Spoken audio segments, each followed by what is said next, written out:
Good morning students. आज हम पढ़ेंगे Maxwell fourth equation, ampere circuit law. So what is ampere circuits law? तो सबसे पहले हमें पता होना चाहिए कि एम्पियर सर्किट्स लॉ होता क्या है। तो हमको पता है कि अगर हम किसी मैग्नेटिक फ्लक्स का किसी क्लोज्ड कर्व में लाइन इंटीग्रेशन लेते हैं तो वो उसमें होने वाले करंट के न्यू नॉट टाइम्स होता है। That is the Maxwell fourth equation and ampere circuit law. अब हम इसको कन्वर्ट करेंगे नेक्स्ट फॉर्म में। तो हमको पता है कि जो B होता है वो होता है mu naught H। B is equals to mu naught H, where B is the magnetic flux. यहाँ पर B क्या है? मैग्नेटिक फ्लक्स है, और H जो है वो मैग्नेटिक फील्ड की इंटेंसिटी है। H is the intensity of magnetic field. H is the intensity of magnetic field. तो अगर हम इसको थोड़ा और मॉडिफाई करने की कोशिश करें तो ये हो जाएगा B dot dl by mu naught is equal to I।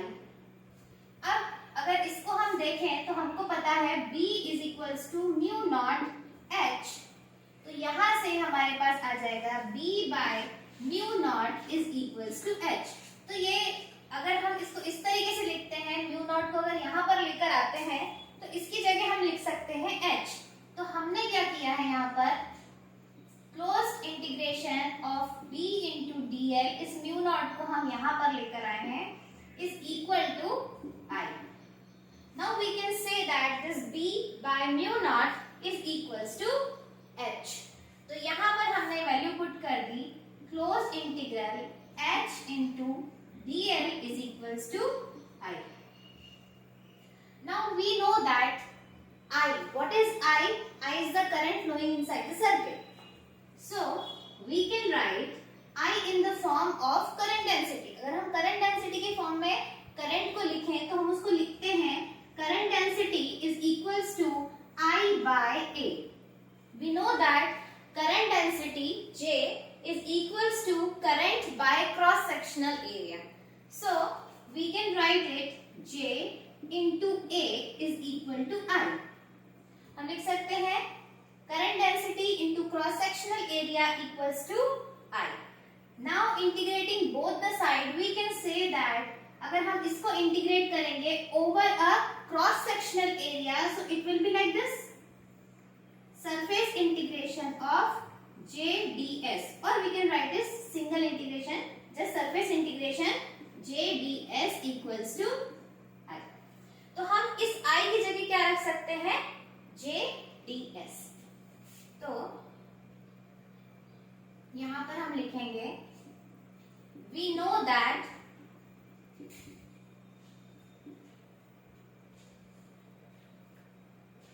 integration over a surface J ds equals to I. We can give it first equation. This is our second equation. Now by both the equation we can write line integration of H dl is equals to S J ds. Now by Stokes theorem we know that by Stokes theorem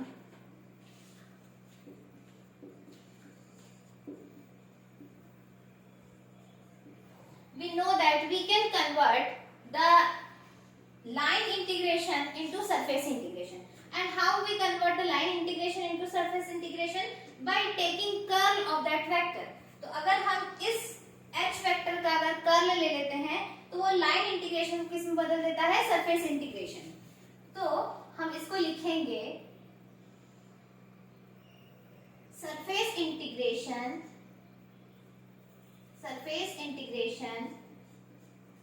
del cross H ds is equal to surface integration J ds.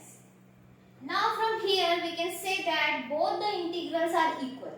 You can see here is also surface integration and here is also surface integration. So this both are surface integration, so we can say that this quantities are same, so we can write it like this: del cross H is equal to J. ये जो है ये आपका Maxwell की fourth equation है, but इसको हम modify करते हैं एम्पियर सर्किट लॉ से। एम्पियर सर्किट लॉ से अगर हम इसको मॉडिफाई करते हैं तो अगर हम कहते हैं कि किसी सर्किट में हम कैपेसिटर को लगा देते हैं, अगर ये कोई सर्किट है और इसमें अपन ने कैपेसिटर को लगा दिया, ठीक है, तो इसकी वजह से होने वाला करंट, इस कैपेसिटर की वजह से लगने वाला करंट जो होगा वो क्या होगा? ID. This is known as displacement current. This ID is known as displacement current. ये हुआ आपका डिस्प्लेसमेंट करंट। अगर इसी करंट का अगर हमको करंट डेंसिटी निकालनी हो तो हम उसको कैसे बोलेंगे? JD. We will call it JD. JD is what? JD is the current density of displacement. JD is current density of displacement current. So by modifying this equation, हम इस इक्वेशन को मॉडिफाई करते हुए क्या लिख सकते हैं कि अगर किसी सर्किट में हमने एक कैपेसिटर और ऐड कर दिया तो ये हो जाएगा del cross H equals to J plus JD। This current from here J। अगर हम इसका डाइवर्जेंस ले लेते हैं तो क्या होगा? Del dot del cross H is equals to del dot J plus JD। Now what? हमने पहले इक्वेशन से पढ़ा है कि किसी भी कर्ल का अगर हम डाइवर्जेंस लेते हैं तो वो क्या होता है? जीरो। Maxwell second equation. तो अगर हम किसी डाइवर्जेंस मतलब किसी कर्ल का अगर डाइवर्जेंस लेते हैं तो किसके बराबर होता है? जीरो के। So in this place we can write it 0 from Maxwell's second equation।